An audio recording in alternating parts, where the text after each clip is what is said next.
2015 and 16, and then, of course, back in 2000.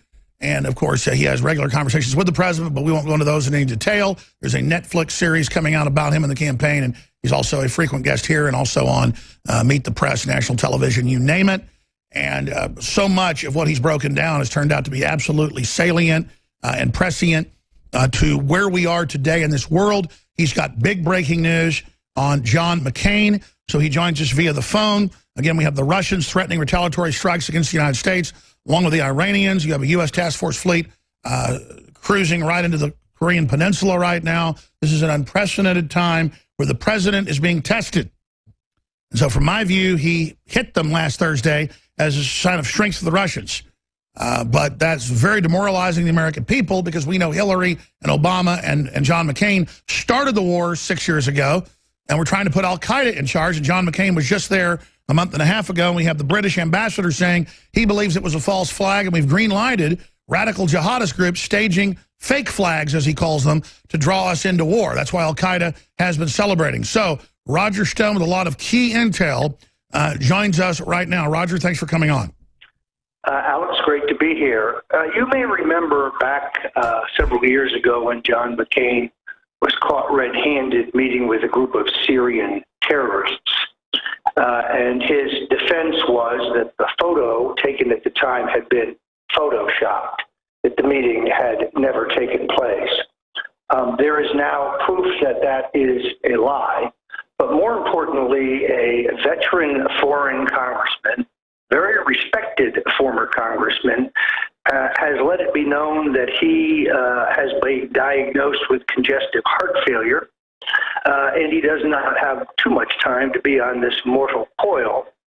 And therefore, he is going to do an interview regarding John McCain, and devastating, literally devastating information that I think could really destabilize and perhaps even remove John McCain from the political scene. Is that the former vice head of the Armed Services Committee in the House who joined us? This is another member of Congress, and he is not well, so the minutes are ticking away. It is my belief that an InfoWars camera probably needs to get into this area of the South as soon as possible. Well, we're ready to get on a plane right now. Can we just get him on cell phone? We probably can get him on Skype, but I think it is worth doing it his way and videotaping it, and then you can assess it and assess the best way to release it.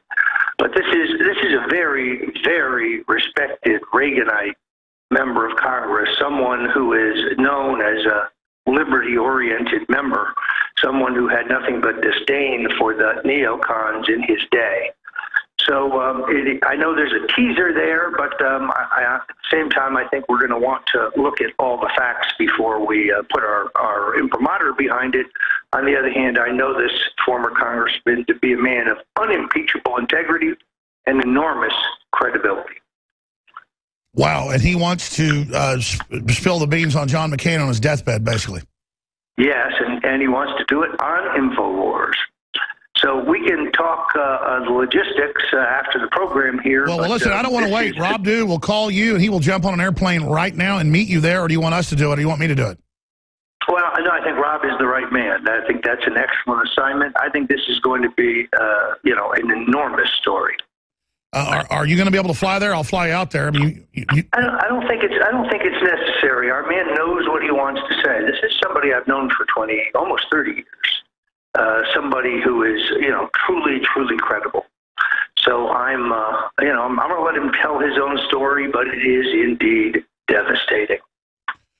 Wow. Separately, Roger, we have a report up on InfoWars.com from our sources, and I talked to separate sources and asked you last night on air, if indeed President Trump is trying to block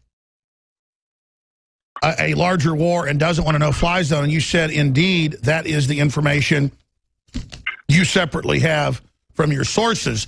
So we have that view, but CNN says, we're getting mixed signals with the National Security Advisor, McMaster, saying that they do want to go in, But we have the article up on InfoWars.com where Trump does not want a wider war. We'll put that up on screen if we can. We have a separate article that just went up from our intelligence source, high level, under a pseudonym, says Donald Trump is an international lawbreaker. Donald Trump authorized an unjustified attack on a sovereign country. That comes from a high-level source. So we've kind of got these two different perspectives. I get Trump wants to look strong. I get we already have ground forces there. We're driving al-Qaeda and ISIS out. Want to broker a deal for Assad to leave so the country doesn't stay in a quagmire. I mean, quite frankly, I'm normally decisive on my view on something. I think we've got to have a wait and see here. But clearly, as you've said, if Trump widens this war, it just smells like defeat. It would be the end of his governing coalition. I think the reason we're getting mixed signals, Alex, is because there are those below the president who evidently are growingly confident that they can sell him on, a carbon copy of Libya. Why we need to do this again, I don't know. Of course, Libya was mostly, an incredible air assault, but still, yet a wider war. And the lords of war are definitely beating the drum for this to be the next Vietnam, which is a terrible idea. And I think Trump, based on my sources, knows that. This is kind of this far, but no further.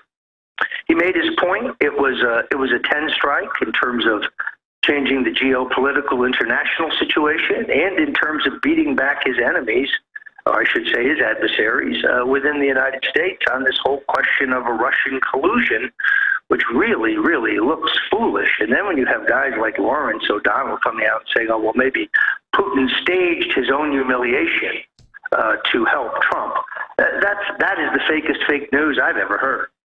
Sure. I mean, we know they told the Russians so it didn't escalate they were going to hit it, but it doesn't mean they staged it. It means they told them. Trump pushes back against neocon plan to invade Syria.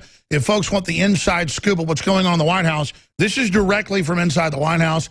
I also ran this by Roger yesterday, and he said, absolutely, that's on target. Well, you've got some good sources.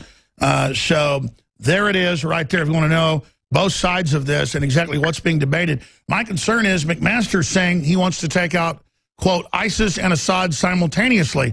So that's what's sending the mixed signals. Do you think a lot of our sources could be right, that they're concerned the president is being misled, that this is a protection force for our troops taking out ISIS, and that it really is a larger ground force to menace Assad and the Russians? Well, first of all, the opposition to Assad is much, much larger than just ISIS. You've got a substantial number of individual tribes and sects of Islamic terrorist groups that are not necessarily ISIS-driven. So ISIS is certainly preeminent among them.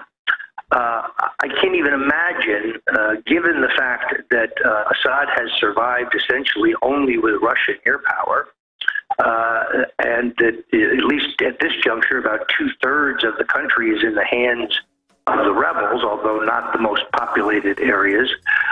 In order to take out both ISIS and Assad, you'd need a hell of a lot more than 150,000 troops. And you've got Iran and you've got the Russians threatening war. I mean, talk about a trap for Trump. We have got to get out of there immediately. This is crazy. Roger Stone, thank you so much. We'll talk soon. StoneColdTruth.com. Many thanks. We've got more breaking exclusive intel coming up. Stay with us.